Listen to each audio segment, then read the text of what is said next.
systems check out, Dragon can then continue its approach to Waypoint 1. And Dragon's move from Waypoint 0 to Waypoint 1 will swing it up and out in front of the station, arriving at a distance of approximately 220 meters. And at this point, it will be on what is known as the docking axis, which essentially means it is directly in front of the docking port.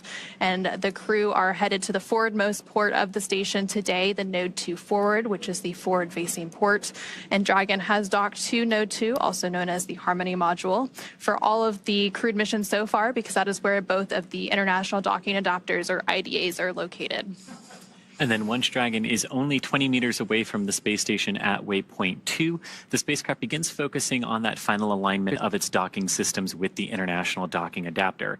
Shortly after that, we are likely going to hear a call out that says CHOP, which stands for the Dragon SpaceX on the big loop, mid-course maneuver complete. Trajectory has converged on Waypoint 0.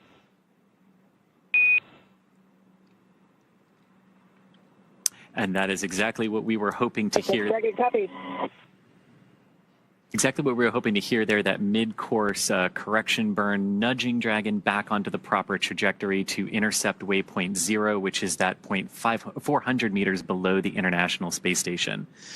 Now, going a little bit ahead in our process, when we're about ready to dock with the International Space Station, one of the final things we're going to hear is what's called CHOP, crew hands-off point, a little less than 30 seconds prior to docking. That's the point where all aborts would have to be manual, but as we actually heard a few minutes ago, right after that approach initiation burn, the crew does have manual options available to them, but right now just monitoring Dragon as it cruises in autonomously for that docking a little bit later tonight.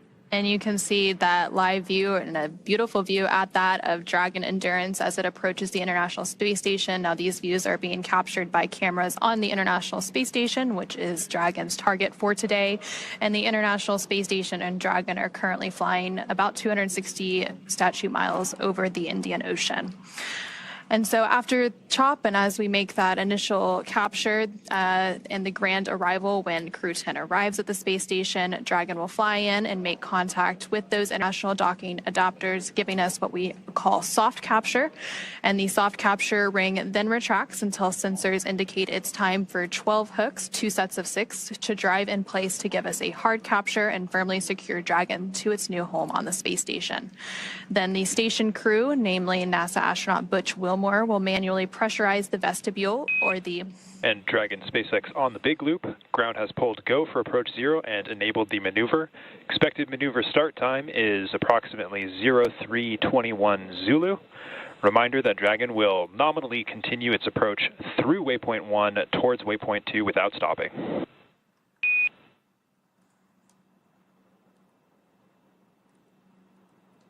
Dragon copies and go for approach 0. And there we just heard some conversations between that core crew operations resource engineer here at SpaceX Mission Control in Hawthorne and NASA astronaut and Crew-10 commander Ann McClain. They were talking about approaching Waypoint 0. They had that go, no-go poll. Again, those are joint polls between the SpaceX team in Hawthorne as well as NASA's team in Houston, just to verify that all systems on Dragon, all systems on the space station look good and they can proceed past that Waypoint 0 that we were just talking about. And so once we do have that docking and we have that hard capture, they will begin the pressurization process of the vestibule, and that is the area between the Dragon hatch and the station hatch that was previously exposed to the vacuum of space. And then umbilicals that provide power, audio, and data connections from station to Dragon are put in place, and then there will be a series of leak checks before the hatches are finally open, welcoming Crew-10 aboard the International Space Station as part of Expedition 72. And that hatch opening is slated to take place about an hour and a half or so after we get that docking later today.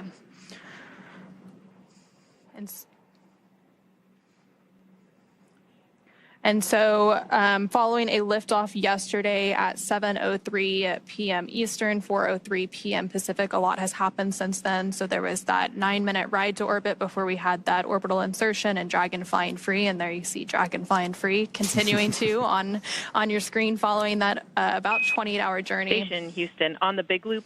Expect to start monitoring Dragon in approximately 35 minutes.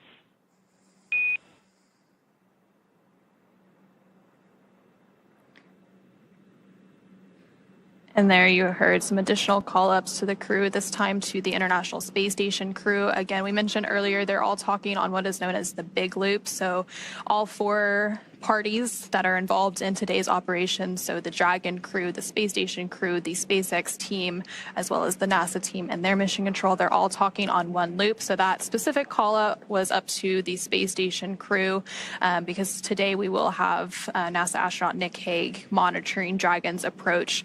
And so they were just saying that there's about 35 minutes before that monitoring will begin taking place by NASA astronaut Nick Hague. And that's part of what we've talked about that cooperative element of the docking sequence. While Dragon can do this autonomously, there's folks here at SpaceX Mission Control in the ISS flight control room and on board the ISS, making sure that, just monitoring, again, making sure everything is going as we want it to today. And you can see there, Dragon kind of exiting off the top of your screen. The camera will pick it up again there as Dragon goes over Earth there. You can see its nose cone opened up, and that you can see the forward docking adapter there, which is what is aimed at camera right now. And that nose cone was over that docking apparatus during liftoff to help protect it from the aerodynamic forces and some of that heating that Dragon experiences as it heads uphill into space. So yesterday, after we had liftoff and that orbital insertion, and after that nose cone was opened, that nose cone that you were just mentioning, Chris, that is actually when the 0G indicator was revealed. So NASA astronaut Anne McClain revealed Crew-10 zero gravity indicator, and it was a crochet origami crane, which is an international symbol of peace and unity. So NASA astronaut Anne McClain provided some really lovely words on that zero gravity indicator, and those zero gravity indicators have quite the history. Many crews before them have had their own zero G indicators, and so that specific crane was actually hand crocheted, and it also they also mentioned the commemoration of the 50th anniversary of Apollo-Soyuz as part of that zero G indicator rollout. That's right, 50 years this year. So a lot of milestones this year in the space world: 50 years of Apollo-Soyuz, 25 years of International Space Station continuous human presence. There's a lot that's happened and a lot to look forward to, especially with all of the commercial space activity going on so far this year and into the future. That's true, and SpaceX right in there with you. Crew-10 actually lifting off on the 23rd anniversary of SpaceX's founding. As well. And that zero-G indicator, too, one thing I really liked about it is its name was Drug, which was the Russian name for friend. And as Commander Anne McClain said, it is a nod to the unique and deep cultural traditions from which each of us come. So noting the very international nature of this crew. And so some of the previous indicators, so Crew-9, who is obviously currently on board the International Space Station, their indicator was actually a plush baby falcon named Aurora. So it previously flew on 2 Russian Soyuz capsules, including the flight that resulted in an emergency abort that NASA astronaut Nick Hague was actually a part of. And so Nick Hague is now going to be monitoring today's approach, and he will also return home after that handover period with Crew-9 back to Earth.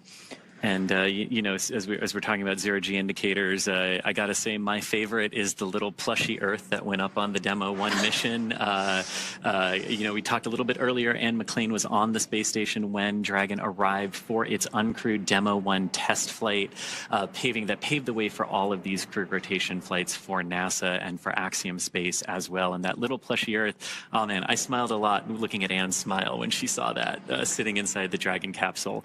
And then you can see Anne there on the right-hand box. Anne is on the left-hand side working on that tablet right now. Now a view of the International Space Station. So this is cool. You've got the ISS looking down at Dragon on your left, and you've got Dragon looking up at the ISS on your right. I mean, the views don't get much better than that, except for maybe the 4 people who are in Dragon. And so the International Space Station and Dragon are currently flying just off the coast of Australia, again, as they make that, or as Dragon makes its final approach to the International Space Station. So Dragon is currently about 560 meters away from the International Space Station and continuing to close in. Again, we recently did have that go past that Waypoint 0. So next up will be that Waypoint 1 that we expect in just a few minutes.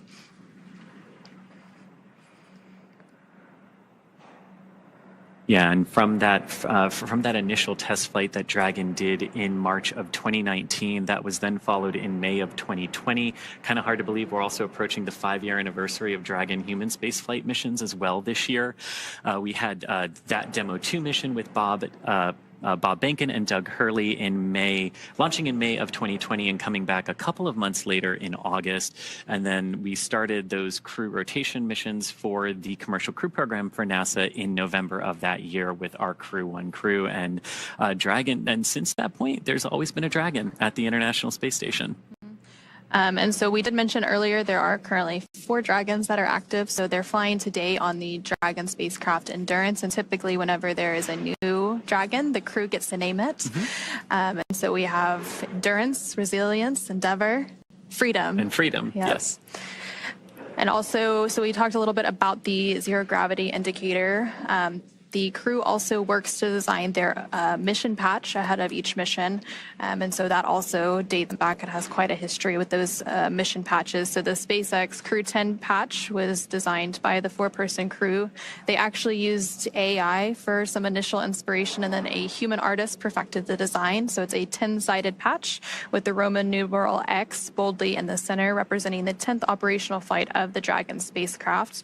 And then on the patch, the Dragon has its wings out in full flight. And it's a nod to the 4 crew members who are all professional pilots. So we mentioned that a little bit earlier when we were going through the bios of NASA astronauts Anne McClain, Nicole Ayers, JAXA astronaut Takuya Onishi, as well as Roscosmos cosmonaut Kirill Peskov. All of them have a pilot or aviation history, so that was a little bit of a nod in their patch as well. And again, you're seeing some live views there of NASA astronaut Anne McClain and NASA astronaut Nicole Ayers to the left and right there on your screen. So Nicole Ayers is the pilot.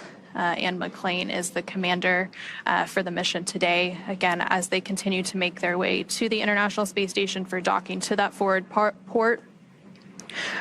The Dragon spacecraft is currently less than 480 meters away from the International Space Station, continuing to make its approach. And you know, we're seeing these views from Dragon looking up at the International Space Station. And this Dragon vehicle is actually the second design of the Dragon that we have had. We started with a cargo vehicle, and we actually have the first one hanging right here behind me today. And honestly, what I love about this, watching Crew-10 approach the ISS, the 14th Dragon human spaceflight mission to the space station, and that very first Dragon that was only carrying cargo, we put a window in it, not because we had to, but because we wanted to symbolize that one day we will be carrying crew, and one day we will be doing exactly what we are doing here today. And just kind of gives me goosebumps to look at Dragon 1 versus the new shiny Dragon we got. And so obviously they've had that 28-hour flight, and I'm sure they've been able to take advantage of looking out those windows and the amazing views of Earth below them as they make their way to the International Space Station, which there you can see a view of the International Space Station on your screen. Again, those views are captured by the cameras on Dragon. So this is basically a point of view of Dragon looking at the International Space Station.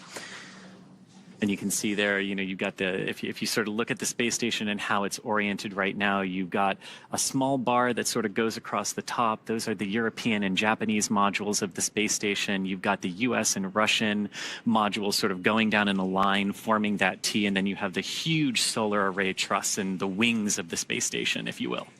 And so Dragon is now about 440 meters away from the International Space Station. And again, that waypoint 0 mark is at the about 400-meter point. So they should be reaching that waypoint here pretty soon. But again, they had that go, no-go pull to proceed through waypoint 0 and then on to waypoint 1.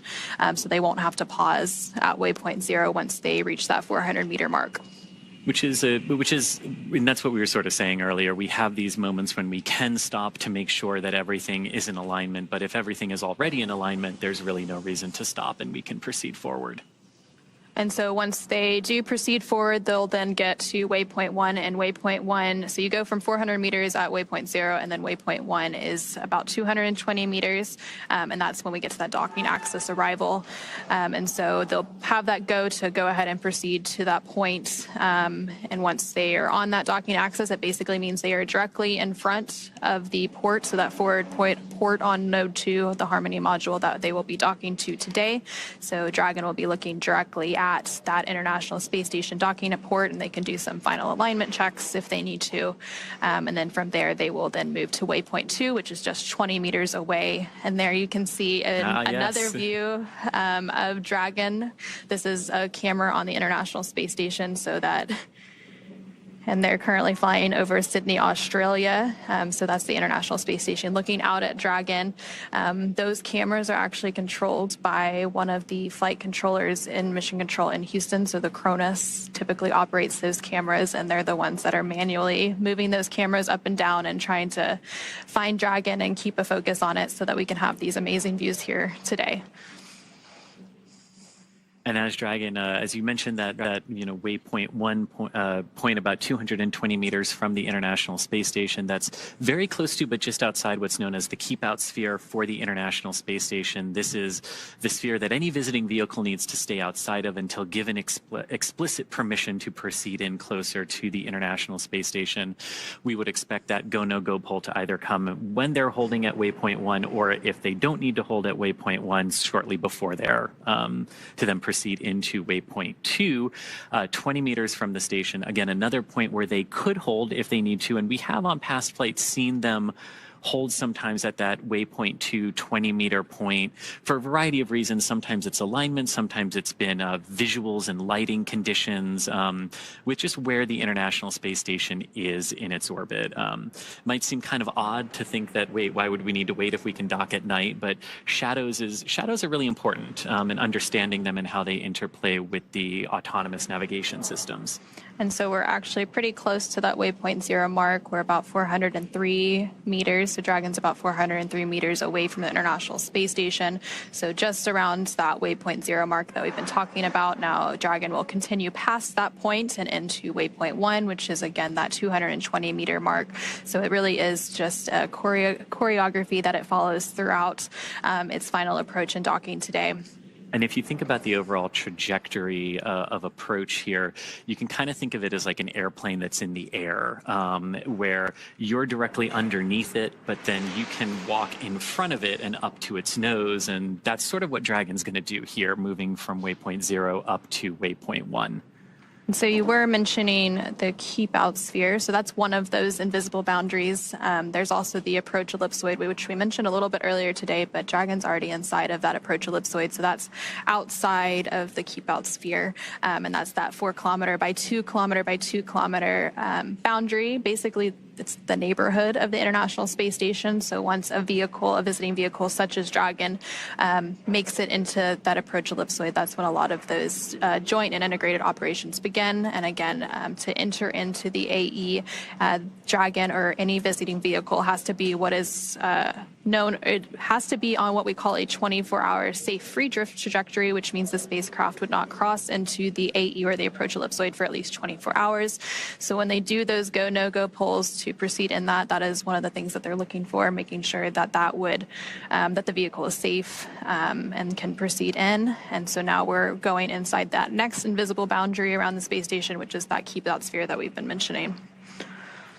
And if you're just joining us here, some great views that are on your screen as Dragon is approaching the International Space Station, just inside of 400 meters now, passing Waypoint 0. On the left-hand side of your screen is a live view from the International Space Station looking down at Dragon. You can kind of see it moving across the white clouds there, about to go over the blue ocean in the middle of the screen there. And then on the right, we did have some images of the International Space Station and some images inside of Dragon as well. But Anna, it never gets old looking at views of spacecraft silhouetted against Earth. And if we think these views are amazing, I just can't imagine what Crew-10 thinks of these views looking down at Earth from the Dragon spacecraft. So you did mention we were inside of Waypoint 0. Dragon SpaceX on the big loop. Approach 0 has started and trajectory has converged on Waypoint 1. Expect arrival at Waypoint 1 at approximately 0347 Zulu.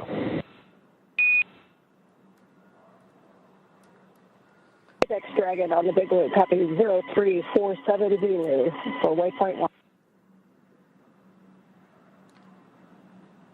And you hear that sequence of calls there confirming that Dragon successfully passed waypoint 0 and the trajectory has aligned where we want it to waypoint 1. So everything going very, very good there.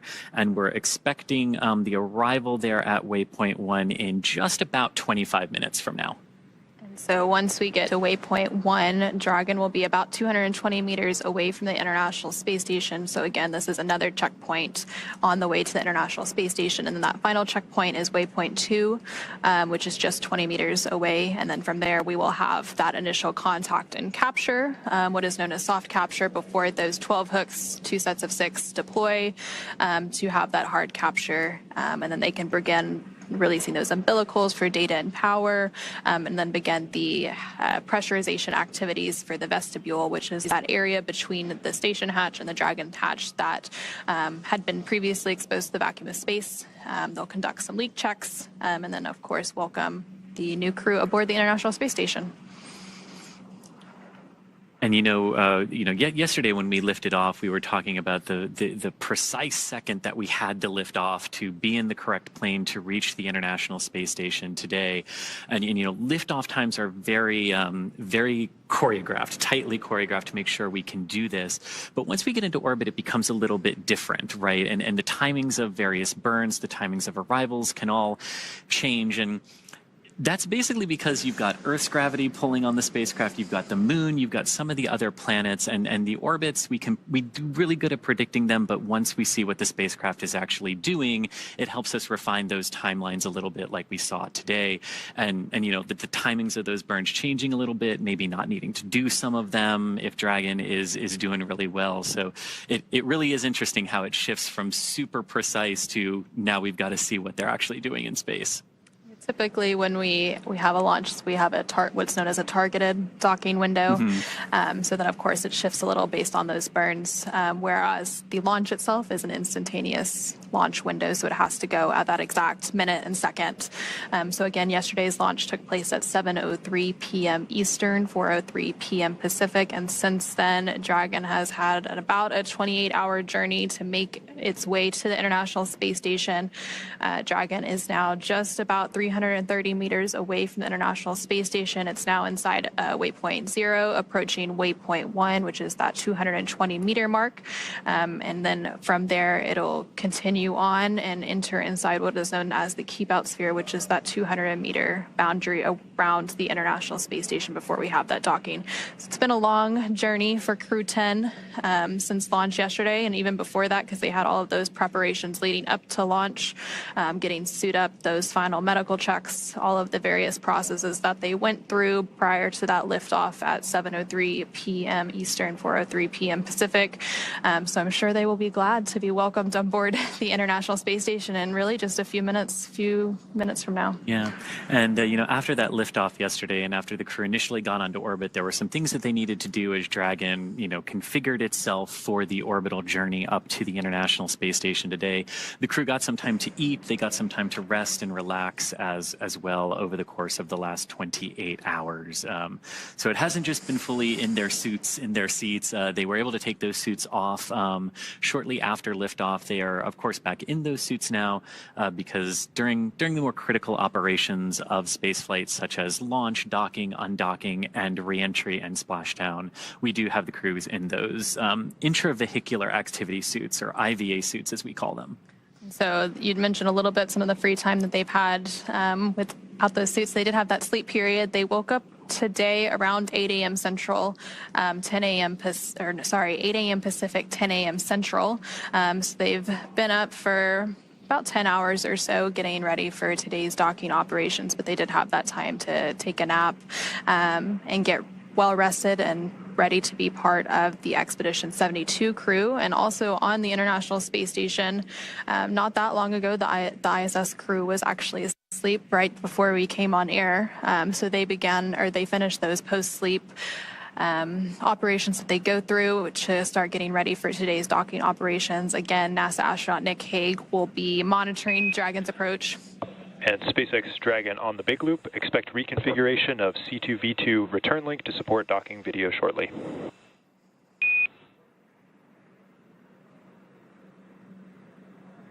SpaceX Dragon, copy.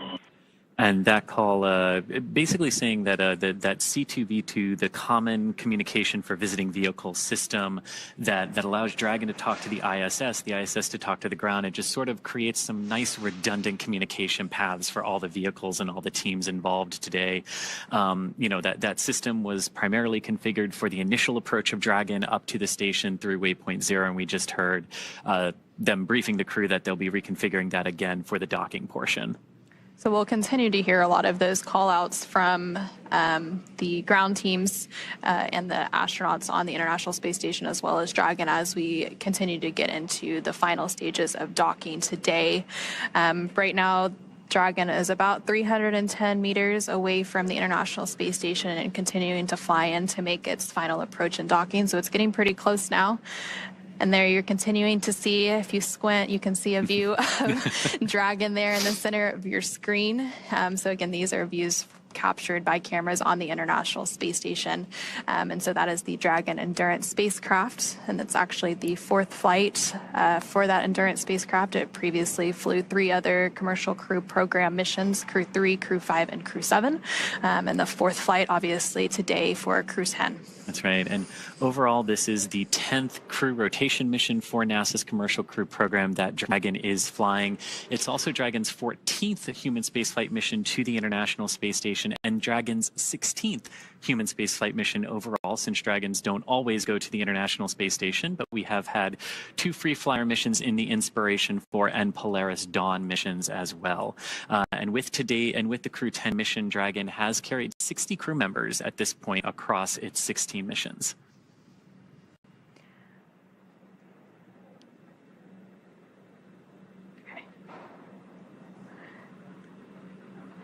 And so, yeah, Dragon has had 10 rotational missions, so that continues to be part of NASA's Commercial Crew Program. We also have, of course, the Commercial Resupply Services, and we have the Commercial Earth Orbit Development Program working on potential future commercial space stations. So space is really becoming a commercial public-private endeavor. And you see that here as Dragon is docking to the International Space Station, obviously a government platform, but commercial partners bringing crew and cargo and things to the International Space Station. Again, once Crew-10 is on board the International Space Station, they will partake in a multitude of science experiments, technology demonstrations, all for the benefit of humanity. And so as Dragon continues to make its final approach to the International Space Station, now about 370 meters away, let's go ahead and turn it back over to NASA's Gary Jordan at NASA's Mission Control Center in Houston. Hey, thank you, Anna. We are following along on the action here. Now inside the approach ellipsoid, we are in what is called joint operations. Both teams in each of the flight control rooms here in Houston, as well as where you are, Anna, at the Mission Control Center over in Hawthorne, California, with the SpaceX teams, are operating by the same joint flight rules. They're working through the procedures step by step, doing go, no-go polls along the way to make sure that all teams are ready for the next steps. The teams here in Mission Control Houston are currently polling to make sure that we can pass Waypoint 1 and go inside Waypoint 2. When we pass Waypoint 1, we're going to be inside what is called the Keep Out Sphere. Now, when we cross that boundary, there are a new set of flight rules to abide by and a new set of conditions to make sure that the crew can proceed all the way to docking, currently scheduled again for tonight at 11 p.m. Central Time, 9 p.m. Pacific. So the station is continuing to prepare for the crew's arrival. As I mentioned before, the station's solar arrays are feathered. We did configure the station itself to be in the docking attitude, and teams here are working through the C2V2 system, the common communication for visiting vehicles, power cycling that and make sure that data is flowing between the two spacecraft, the International Space Station and Crew-10 Endurance, and that Crew-10, when it's on the docking axis right in front of the International Space Station going in towards the forward port, has a perfect view of the docking ring, of the docking port, the International Docking Adapter. And as it closes its way in, has all the data Dragon is transmitting docking camera video. Please confirm video and data updating in the Dragon docking monitor.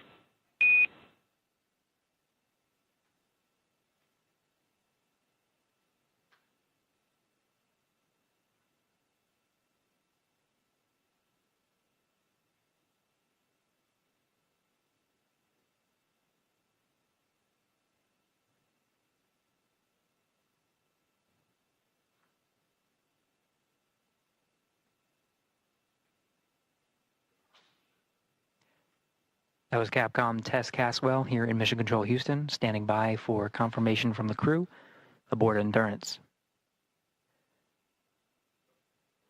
This was the troubleshooting issue I was addressing with the common communications for visiting vehicles, power cycling that system to make sure that they could have that video once they get on the station's docking axis.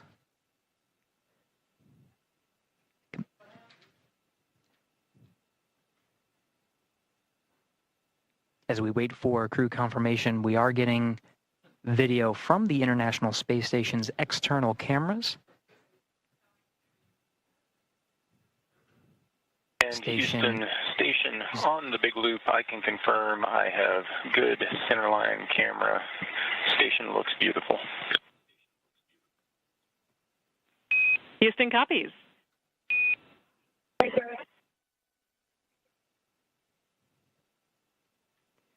Now, it's critical that the teams communicate on this big loop to make sure all stakeholders are aware of the progress that's being made.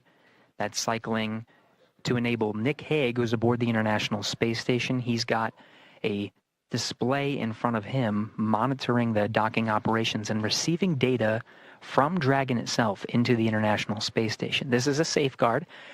Dragon's rendezvous and docking to the International Space Station is a fully automated process. However, Hague does have an ability to execute commands if necessary, but really only there for monitoring. So that C2V2 power cycling allows him to have the view from Dragon itself as it moves up towards the docking axis, which you're seeing now on your screen from the external cameras aboard the International Space Station.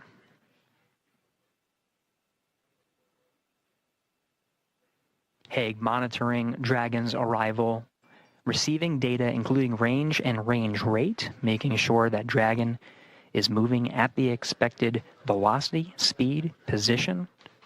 Everything's positioned on board the International Space Station for docking. Again, the station itself at the docking attitude. Now again, the station teams here in the International Space Station flight control room polling to make sure that Dragon itself can proceed past Waypoint 1 towards Waypoint 2. Waypoint 2 being just 20 meters in front of the International Space Station's docking port. This will be inside the keep-out sphere. It is Nick Hague monitoring the operations from the International Space Station. Now, once it makes its way in to dock with the space station, it'll be NASA astronaut Butch Wilmore that is tasked with the responsibility of opening up the hatches and preparing the station to welcome the crew aboard Endurance. This includes opening up several hatches, including the Node 2 hatch and the APAS hatch, both of which are closed for the docking operations and cannot be opened until the docking is complete. He'll start venting air to make sure that the air is circulating properly through the pressurized mating adapter. And there's no pockets of carbon dioxide, just a safety procedure. When he's going to inspect the hatch, he'll be wearing goggles and gloves for safety measures. We'll cover all of that post-docking, but that'll be Butch Wilmore's responsibility. We'll also be getting camera views from inside the station. These were set up by NASA astronaut Don Pettit. The crew waking up and making sure on an early day aboard the International Space Station, much earlier than their typical day. In fact, their crew wake period was just after midnight Greenwich Mean Time, which is the time that they operate aboard the International Space Station. They were up and making sure that everything was prepared for Crew-10's arrival today.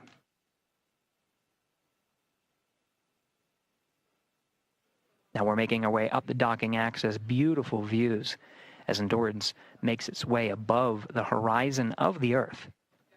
Again, it's making its way towards the docking axis. This is immediately in front of the International Space Station. Camera views from Dragon itself illuminating the solar arrays. You can see the original solar arrays of the International Space Station, as well as the IROSAs, the rollout solar arrays that are augmenting some of the station's power.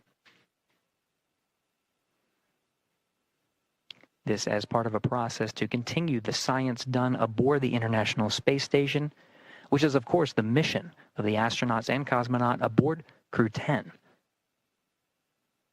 Crew-10 really just a transport mission to get to the International Space Station. Once there, they join Expedition 72. for at least a time.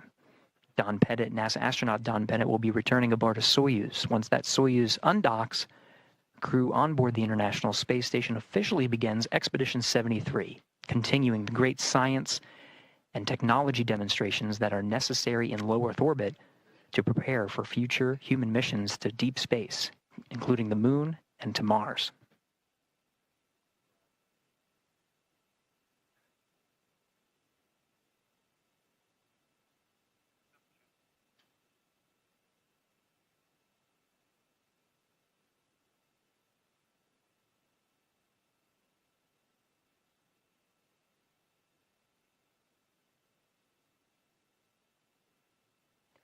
Camera views from inside Dragon Endurance showing displays that show some of the trajectory that is necessary to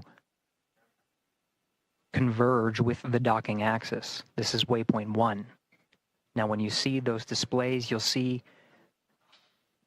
the trajectory curve out, the spacecraft itself calculating breakout maneuvers that are necessary as it makes its way along the planned set of procedures and approach maneuvers. Waypoint 1, immediately in front of the docking axis, once that is executed, the Dragon will fire its Draco thrusters to maneuver inside.